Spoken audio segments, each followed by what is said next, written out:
Di Madinah, Amirul Mukminin Umar bin Khattab radhiyallahu anhu senantiasa mencari kabar berita tentang keadaan Sa'ad bin Abi Waqqas dan pasukannya yang berada di Qadisiyah. Amirul Mukminin tidak berhenti berdoa agar mereka diberi kemenangan di negeri Persia tersebut. Qadisiyah merupakan sebuah daerah di sebelah timur sungai Efrat dan merupakan pintu gerbang menuju kerajaan Persia. Persia sendiri adalah sebuah kerajaan besar dengan kekuasaan yang sangat luas. Kedikdayaan Persia bahkan sudah dikenal dunia di masa itu selama berabad-abad. Setelah gugurnya Panglima Abu Ubaid pada pertempuran di jembatan sungai Efrat, ditambah dengan banyaknya pengkhianatan kaum kafir Irak, Amirul Mukminin Umar radhiyallahu anhu mengirim bala pasukan yang dipimpin Sa'ad bin Abi Waqqas ke Irak. Pasukan itu pun berangkat menuju Irak yang masih termasuk bagian dari Imperium Persia Raya. Rencananya pasukan yang dipimpin oleh Sa'ad bin Abi Waqqas akan bergabung dengan pasukan yang dipimpin oleh Musanna bin Harisah di Irak. Namun karena lukanya, Musanna meninggal di tengah perjalanan. Setelah menggabungkan pasukan, jumlah pasukan kaum muslimin menjadi 30.000, yang di dalamnya terdapat 70 veteran perang Badar, 300 sahabat Nabi yang mengikuti Fathul Mekah, dan 700 putra-putra para sahabat Nabi. Jumlah ini masih sangat jauh jika dibandingkan dengan jumlah pasukan tentara Persia yang berjumlah 120.000 orang. Setelah upaya perundingan damai mendapatkan kebuntuan, akhirnya perang pun tidak terelakkan. Dua pasukan bertemu di Qadisiyah. Pasukan Islam yang berjumlah 30.000 orang dipimpin Sa'ad bin Abi Waqqas, dan pasukan Persia berjumlah 120.000 orang dipimpin oleh Rustum, seorang panglima perang tersohor sekaligus seorang ahli nujum. Hari pertama pertempuran, kedua belah pihak memberikan perlawanan yang sengit. Sa'ad meskipun sedang terkena penyakit bisul yang sangat parah, dia tetap memimpin di atas benteng dengan memberikan komando kepada pasukan. Sementara Rustum membawa pasukan khusus yang diikat dengan rantai agar tidak kabur yang berjumlah 30.000 orang, serta menguatkan pasukannya dengan gajah yang berjumlah 33 ekor. Gajah-gajah ini benar-benar efektif membuat pasukan Islam kewalahan dan membuat kuda-kuda Arab ketakutan. Namun kaum muslimin pantang untuk mundur.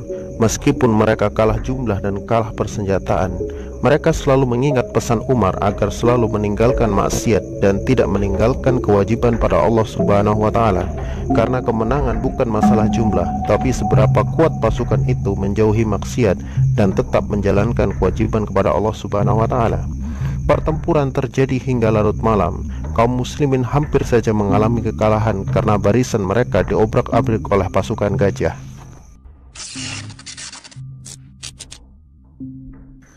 Perang di hari kedua berkecamuk.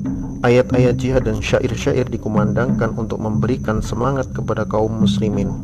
Genderang-genderang perang dan nyanyian-nyanyian pujian kepada dewa-dewa Persia juga digemakan untuk memberi semangat kepada pasukan Persia. Dengan jumlah pasukan yang sangat banyak dan diperkuat dengan pasukan gajah, sepertinya mustahil mengalahkan Persia. Namun kaum muslimin tidak gentar. Mereka memilih dua dari kemuliaan, hidup mulia atau mati sebagai syuhada.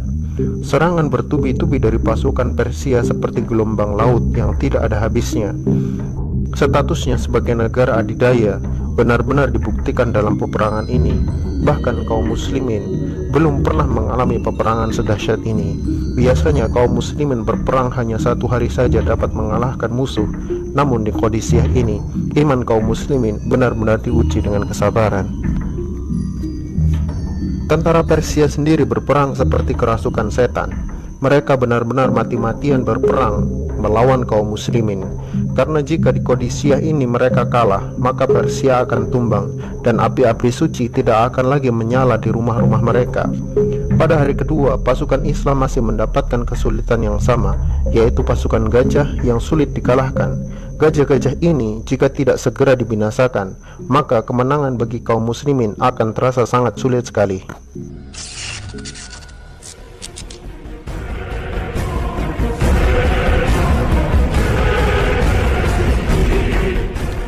Di hari ketiga pertempuran, kedua pasukan kembali bergelut dengan deburan debu pasir dan teriknya matahari Qadisiyah. Persia masih saja congkak dan sombong. Mereka sangat yakin sekali hari ini mereka akan menang. Gajah-gajah telah mereka siapkan, senjata-senjata telah diasah. Dengan penuh percaya diri mereka akan mendapat kemenangan. Rustum sendiri merasa gusar. Di balik rasa optimisnya ada mimpi buruk yang membayangnya. Dia merasa hari ini bukan hari yang baik bagi pasukan Persia. Kaum muslimin sendiri dengan usulnya Al-Qa'qa' bin Amr memakaikan kostum yang menyeramkan pada unta-unta Arab. Hal ini bertujuan untuk menakut-nakuti gajah dan kuda-kuda Persia. Kaum muslimin juga mendapatkan bantuan personil sebanyak 6.000 orang dari Syams yang dipimpin oleh Khalid bin Walid yang telah memenangkan perang Yarmuk. Kaum muslimin dengan gagah berani menggempur pasukan Persia. Gajah-gajah yang pada hari pertama dan hari kedua menjadi masalah utama, kini lari ketakutan melihat unta-unta yang didandani dengan kostum seram. Gajah-gajah itu berbalik arah dan menghancurkan pasukan Persia sendiri. Mental pasukan Persia mulai mengendur. Rustum kehabisan strategi perang, dan perang pun terjadi tanpa strategi. Pasukan Persia pun terpecah belah. Satu persatu pasukan tewas hingga jumlah yang cukup banyak. Pertempuran ini terjadi hingga malam, bahkan hingga menjelang subuh. Tidak ada suara kecuali suara benturan pedang dan teriakan kematian. Menjelang pergantian hari, kaum muslimin mengubur pasukan yang gugur, sementara serdaru Persia dibiarkan tergeletak di atas tanah tanpa dikubur.